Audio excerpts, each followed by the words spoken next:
आप ना हर बार ही ऐसे करते हो। छुट्टी 1 महीने की लाते हो, चले 20 दिन पहले ही जाते हो। मुझे लगता है शायद आप वो सारे वादे भूल गए हो जो आपने शादी से पहले किए थे। ऐसी बात नहीं है वैशाली, मुझे वो सारे वादे याद हैं जो मैंने शादी से पहले तुमसे किए थे। लेकिन एक वादा मैंने भारत माता से भी किया है और अभी मैं उसी वादे को निभाने जा रहा हूँ। मतलब मुझसे बढ़ के तुम्हारे लिए आज ये देश प्यारा हो गया? जरा मुझे भी तो बताना, ऐसा कौन सा गहरा रिश्ता है तुम्हारा देश के साथ? खून का रिश्ता। खून का रिश्ता? वही खून जो आज़ादी की लड़ाई में लाखों देशभक्तों ने अपने जिस्म से बहाया था, सिर्फ अपने वतन के लिए। और जो तुम आज़ाद होकर खुली सांसें ले रहे हो ना, ये यूं ही नहीं मिली। लाखों माओं ने अपने बेटों की कुर्बानी दी है, बहुतों ने अपनी छाती पर दुश्मन की गोलियां खाई है और बहुतों ने फांसी के फंदे चुने। परिवार तो उनके भी था, पर उन्होंने अपने परिवार से पहले देश प्रेमी होने का फर्ज निभाया। और आज मैं भी उसी राह पर जा रहा हूँ। अरे लेकिन खाना तो खाते जाओ। भूख नहीं मुझे, रास्ते में कुछ खा लूंगा। ओ तेरी चूड़ी नग में गाए जो मेरे, तेरी पलकों पे हो साए जो मेरे, नैना अश्क न हो आंसू करते हमें कमजोर, नैना अश्क न हो।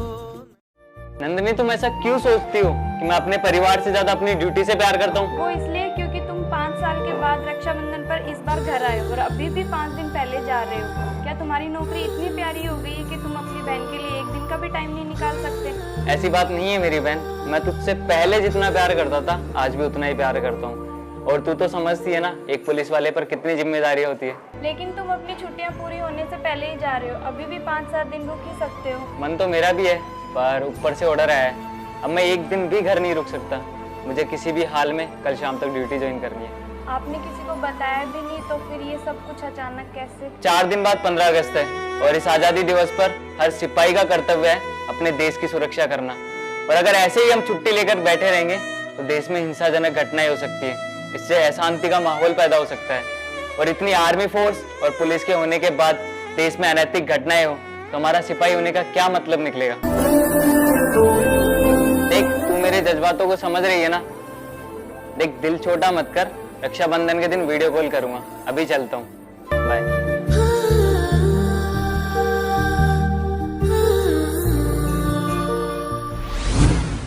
देवा, मैं इस बार एक ऐसी फैमिली को किडनैप करने जा रहा हूँ जिसकी रिहाई के लिए मैं पूरी इंडियन गवर्नमेंट को हिलाकर रख दूंगा। वो सब तो ठीक है, लेकिन सोच समझ कर कदम रखना, सरकार बदल चुकी है। सरकार चाहे जो भी हो, मुझे इस बात से कोई फर्क नहीं पड़ता। और तुझे तो अच्छी तरह मालूम है, मैं जिस काम को प्रारंभ करता हूँ उसे अंजाम तक पहुँचाने की ताकत भी रखता हूँ। तू तो बस जश्न की तैयारी कर।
भाई साहब, ये जयपुर जाने वाली बस कितने बजे आती है?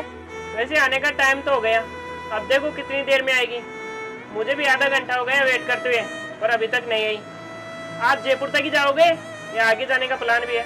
देखो, जाना तो दिल्ली है जी, पर आपको तो पता है यहाँ से दिल्ली के लिए साधन कहाँ मिलता है डायरेक्ट। तो जयपुर जाएंगे, फिर उसके बाद ट्रेन पकड़ेंगे, फिर दिल्ली।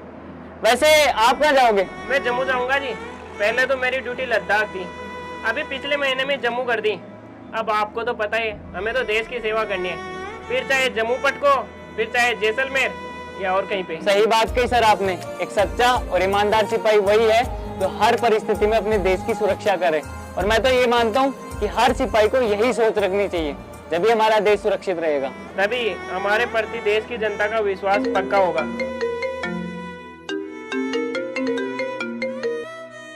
हेलो, क्या बस शाम तक नहीं आएगी? चलो ठीक है, जयपुर जाने वाली बस तो शाम तक नहीं आएगी। चलो, जब तक मैं अपने एक मित्र से मिल लेता हूँ, मिलते हैं शाम को बस में। चलो ठीक है, मुझे बाजार से थोड़ा सामान खरीदना था।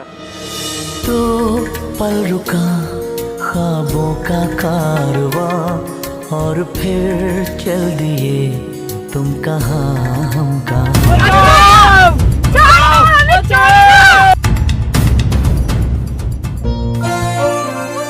यार शाम को बस पता नहीं कितने बजे तक आएगी। एक काम करता हूँ, उस फौजी के मोबाइल नंबर ले लेता हूँ।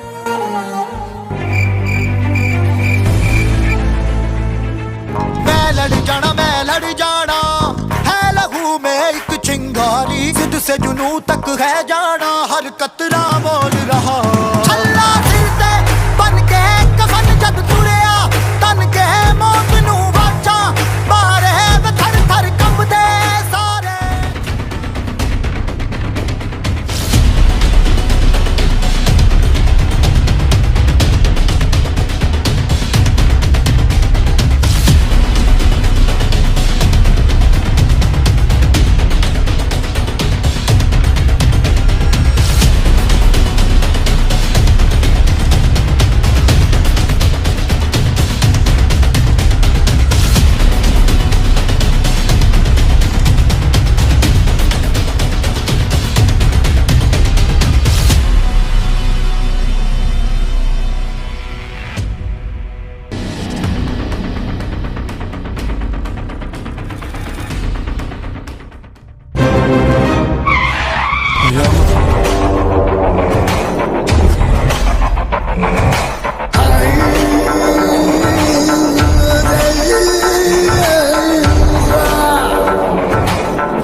ऐसा क्या बिगाड़ा है जो तुमने मुझे और मेरे बच्चों को किडनैप किया है?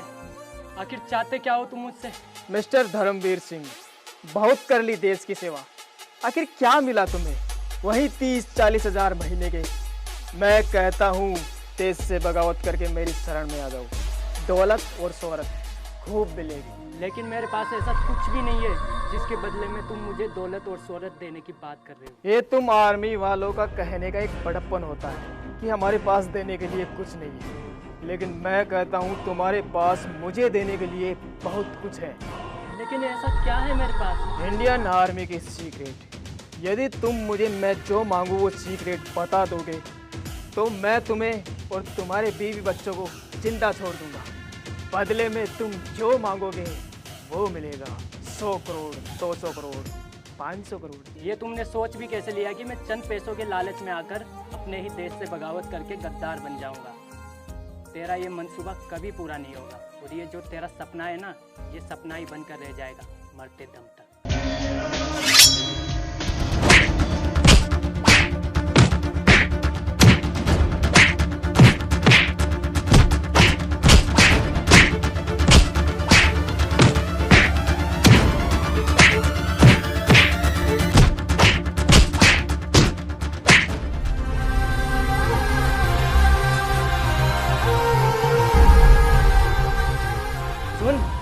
जिस दिन इस तन पर आर्मी की वर्दी पहनी थी ना, उसी दिन भारत माता की कसम खा ली थी कि मैं इस देश से कभी छल और दगा नहीं करूंगा, चाहे मुझे अपने प्राण की आहुति क्यों ना देनी पड़े, तब भी मैं पीछे नहीं आऊंगा। मालूम है तुम भारतीय जवानों में अपनी माटी के प्रति कितनी देशभक्ति भरी होती है, लेकिन याद रखना, हाथी चाहे कितना भी ताकतवर क्यों ना हो, चींटी आखिरकार उसकी कमजोरी बन ही जाती है।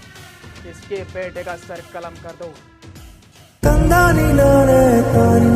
पापा मुझे बचा लो, ये मुझे मार देंगे। प्लीज मेरे बेटे को कुछ मत करना।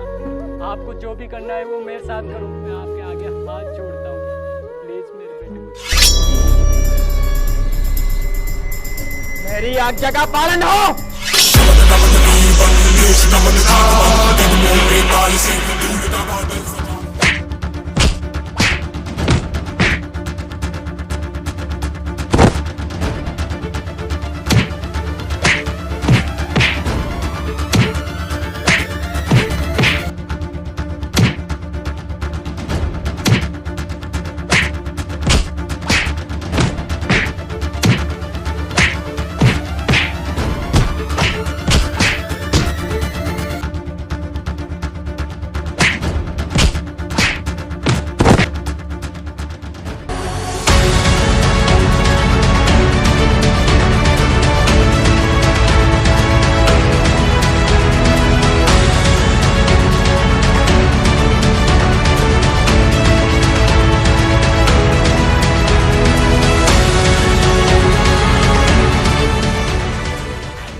I like it. वो कहते हैं ना कि जब हिरण की मौत आती है तो चलकर शेर की गर्दन की तरफ जाती है, उसी प्रकार तू मरने के लिए मेरे पास आया। किस्मत भी बड़ी कुत्ती चीज है, कहीं भी बुला लेती है। मौत का खौफ दिखाकर उसे डराना जो बुज़दिल और कायर हो। हम रोज मौत के आंचल में पैरा लगाने वाले मरने से कभी नहीं डरते। तो ठीक है, फिर तुम्हारी ये ख्वाहिश भी पूरी कर देता हूँ। तो तैयार हो जाओ फिर जन्नत देखने के लिए।